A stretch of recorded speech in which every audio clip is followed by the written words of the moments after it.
अरिच्यत पश्चात भूमिम अथो पुरः अधिपुरुष विराज परम से ही उत्पन्न विराट हुआ स्वामी। उसने विभाग विस्तार किया, यह भूमि रची फिर पूर्ण किया। मंत्रार्थ। तस्मात् उस विराजो विराज विशेष ज्योति प्रकाश अधिष्ठाता पुरुषः पुरुष परमात्मा से विराट विराट विशेष ध्वनि शब्द अजायत उत्पन्न हुआ। जातो उत्पन्न करने वाले उत्पन्न हुए। सह उसने सृष्टिकर्ता परमात्मा अथवा विराट विशेष ध्वनि शब्द ने पश्चात पीछे भूमि भूमि को अथो इसके अनंतर पुरः पूर्णतः अति अरिच्यत अतिशय एकत्र किया, विस्तार किया, अलग किया। भावार्थ। इस मंत्र से पूर्व यह स्पष्ट किया जा चुका है कि परमात्मा का एक अंश ही संपूर्ण सृष्टि के रूप में व्यक्त हुआ है। इस मंत्र में सृष्टि के सृजन का क्रम या प्रक्रिया बताई जा रही है। सर्वव्यापी परम चेतन विशेष ज्योति से सबसे पहले विराट अर्थात विशेष ध्वनि शब्द उत्पन्न हुआ। उसके पश्चात उस विराट शब्द से भूमि अर्थात सृष्टि हुई, फिर उसे पूर्ण किया गया। पूर्ण शब्द का अर्थ पूर्ण करना, भरना, अभिगमन होता है। इस शब्द का प्रयोग अभिगमन के आधारभूत माध्यम या लक्ष्य जीव, शरीर, ग्राम, नगर आदि के अर्थ में भी होता है। निरुक्त। विराट में वी उपसर्ग रट बोलना, शब्द करना। राज का अर्थ प्रकाश होना, चमकना, शोभित करना। अजायत में अक्रिया उपसर्ग जन का अर्थ उत्पन्न होना, उत्पन्न करना। विराजों में वी उपसर्ग राज धातु ही है। पुरुष में पुर धातु अग्रसर होना। अरिच्यत में अक्रिया उपसर्ग रिच धातु का अर्थ एकत्र करना, अलग करना। भूमि में भू का अर्थ होना, पुर का अर्थ अग्रसर होना। ओम खम ब्रह्म।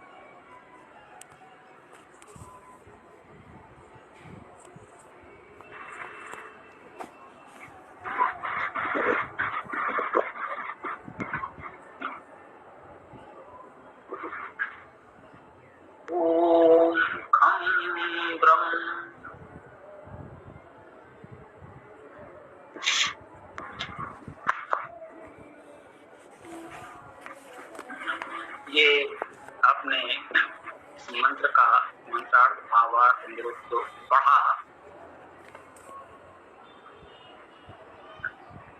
और यदि इसकी व्याख्या प्रस्तुत करना चाहो तो पुलकित जी को करने दिया जाए, वो भी सकता है। तो मैं पुलकित जी गुरु जी, आप कहें तो मैं कर सकता हूँ। हाँ, मुझे लगा तुम्हारा मन था और ये मेरी सफलता है कि बच्चे सीख जाएं, उसको आगे बढ़ाएं। किसी दिन हम ना कर सकें तो तुम कर लो, और ये भी एक सत्य है तो समय बाद हम नहीं होंगे तो इसको आगे बढ़ाते रहना है। तो चलो थोड़ा प्रयास करो, फिर जो रह जाएगा लोग चाहेंगे तो फिर उसका हम कर देंगे। तो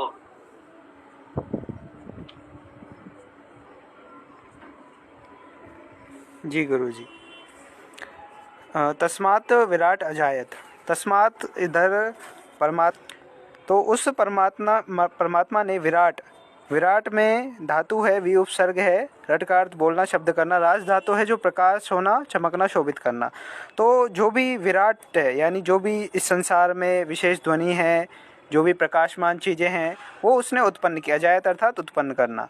विराजो अधिपुरुषः, और वही जो पुरुष परमात्मा है वही इन सब पर विराजमान है, वही हमारे ऊपर विराजमान है। सृष्टि के ऊपर जो भी उसने विराट उत्पन्न किया उन सब के ऊपर वो विराजमान है।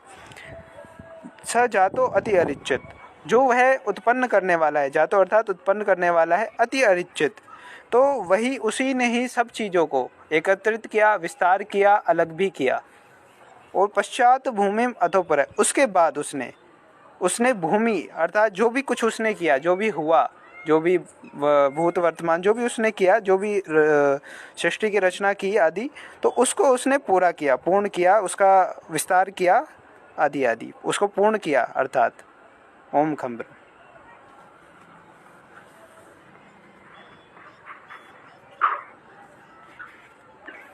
ओम खम ब्रह्म।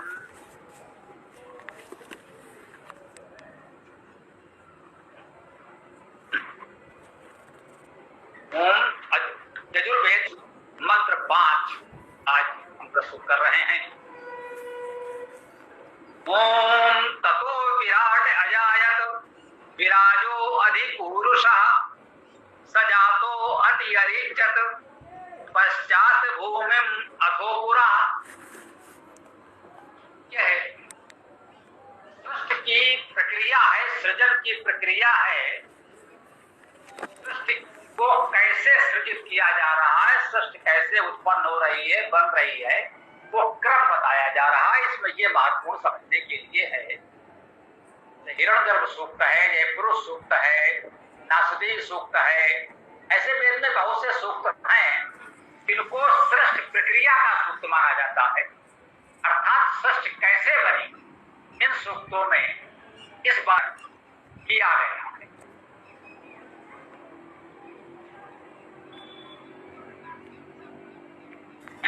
तो इस मंत्र में बताया जा रहा है ततो ततः उससे विराट अजायत विराट उत्पन्न हुआ। तो वह पुरुष परमेश्वर परमात्मा तो सदा सर्वत्र व्याप्त है ही। मान लीजिए जब कोई सृष्टि नहीं हुई थी तो वही एक रस परपाप सत्ता जिसे पुरुष कहा जा रहा है इस सूक्त में, वह पुरुष परमात्मा ही सर्वत्र व्याप्त था और कुछ नहीं था। कल्पना कर लें यह सृष्टि बिल्कुल नहीं थी, केवल वही एक रस सूक्ष्म चेतन सत्ता सर्वव्याप्त है। अब सृष्टि का उत्पन्न होना प्रारंभ हो रहा है। सृष्टि कैसे बनेगी? सृष्टि क्रमशः बनेगी। कि उसने इच्छा की और बस पलक झपकते ही एक क्षण में, एक पल में सूर्य, चांद, तारे, ग्रह, उपग्रह, नक्षत्र, निहारिकाएं, आकाश गंगा एक साथ प्रकट हो गए, ऐसा नहीं हुआ। ये बताया जा रहा है क्रमशः सूक्ष्म से स्थूल की ओर सृष्टि का सृजन कैसे हो रहा है। वह पुरुष परमात्मा तो अति सूक्ष्म सर्वव्यापी है, अति सूक्ष्म है, इतना सूक्ष्म है कि हम उसकी कल्पना भी नहीं कर सकते।